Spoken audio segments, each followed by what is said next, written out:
Alright, so for my reflective presentation, I'm going to be doing a Draw My Life video that I just decided to do after I saw YouTubers do it.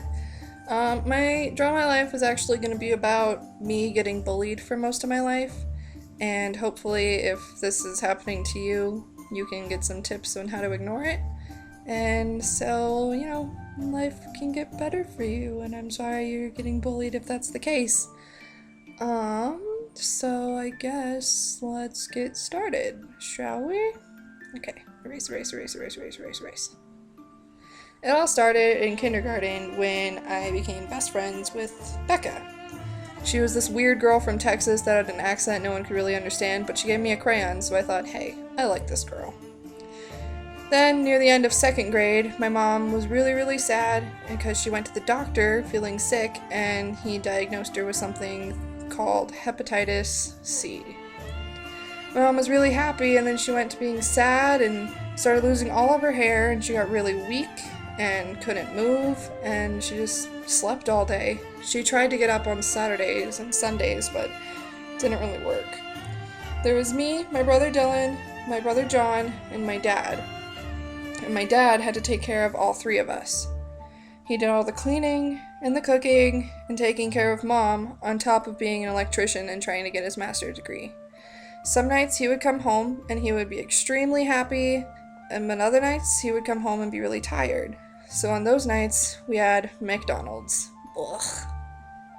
When my mom was sick, we ate a lot of fast food and boxed food and unhealthy food just in general. So as you can imagine, I started getting really chubby.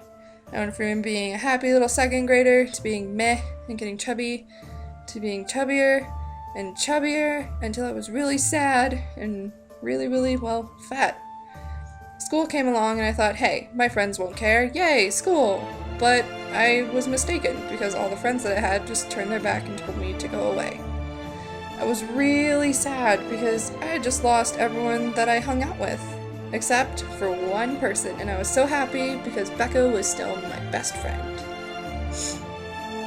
Other kids would be really mean about it, and just, call me names, but she would stick up for me. People would say that I was gross and fat and ugly, and she would just tell them, don't talk about me like that, because she cared, and she didn't want me to be hurt.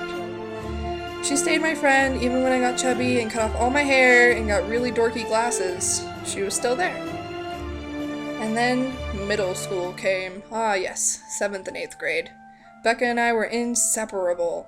Best friends forever until, one project that we had to do, we didn't get to do it together. And then a few weeks later, she told me she was moving. Her parents had lost their house and she was moving to Lakewood. I went from being this happy little kid with a bunch of, well, not really a bunch, just Becca and acquaintances, but I just ended up being a wallflower that everyone just ignored through 7th and 8th grade. So, even though I had a few friends like Beth and Taylor, and it just, it wasn't the same. I still felt alone. And then high school, oh, that looked horrible. Okay, high school came. Oh, yeah. Ugh, high school. 9th grade was actually pretty good. I enjoyed my freshman year. Nope, still chubby. Okay, there we go. I joined the marching band, so that was fun. I had a lot of friends, I had good grades, and just had lots of fun in 9th grade. It was pretty good, can't really complain. 10th grade was kind of just a blur of being this, awkward and left out a lot, and still in band, so that was good. I had some friends, but names started happening again. Ugh, names. I thought that it would be a really cool idea if I colored my hair bright red, and then I thought, oh hey, no, let's color it bright orange. That'll be cool. Ooh, let's add purple in there. Ooh, what about purple and blonde? That'd be awesome. But even as I was different, chubby-wise and hair-wise, people just never really understood why I was doing any of it, and they just judged me for how I looked. They would be really mean and call me things like freak and emo and fag, and then that was the first time I was told to kill myself. I didn't know what to do, and then 11th grade came along, and I had no marching band, 2 friends, and bad grades, and I just was really alone. I would still be getting called names, and I was still coloring my hair, so I guess that's part of it.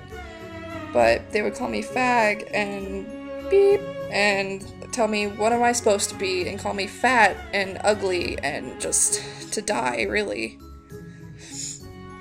I was really angry at first, and then I just got really sad because I didn't know why they were doing that, and I started to believe them and think they're right. I am fat and emo and a fag and a bunch of other stuff. Maybe I should just die. 11th grade sucked. I just felt like I was spiraling down in a deep, deep, deep hole of depression. That didn't look right to me? Okay, no, I just need to go back to spelling classes. Anyway, I just was really upset, and I would want to sleep all the time, and I would tell people that I was just tired instead of being upset, and I would just want to go home, and I would think about death a lot, and I didn't really know why nobody liked me. I didn't really do anything wrong. I started sadly resulting in self-harm, and it got really bad, and it was really hard to cover up a lot of the time, so I just wore a bunch of bracelets that year. I wear bracelets now, but it's for a different reason, just because now I like them and they're cool. I'm not trying to hide anything. And then on August 2nd, 2013, my 17th birthday, this was less than a year ago, Becca came over. She got a little chubby because she had a kid, but anyway, she came over with a drawing that she did of me, and it looked identical to me.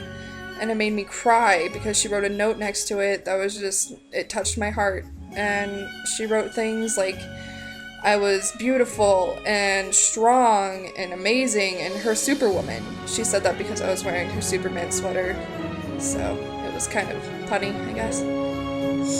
But, I mean, I started to believe her, and I was like, hey, you know what? Let's have a new plan. Let's stop caring about others' opinions.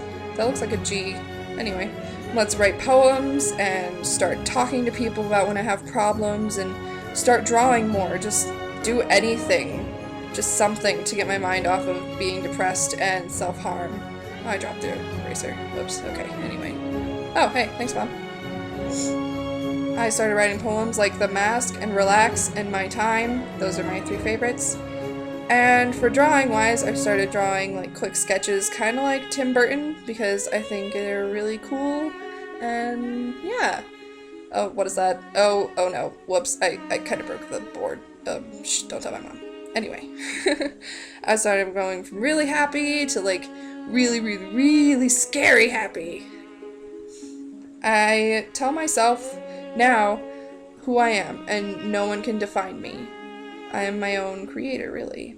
Now when I get text messages on my phone saying emo or fag or kill yourself, I simply just respond with, thanks for your opinion, but I don't really need it.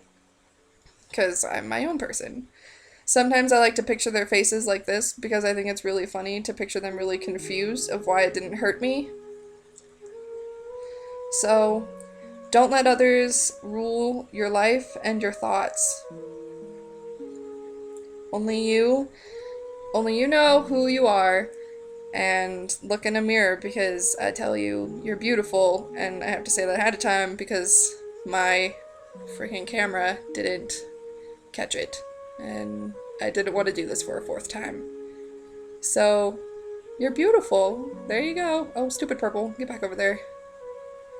Anyway, thanks for watching. Okay. I like cats a lot, that's why I drew that. Okay, anyway, bye.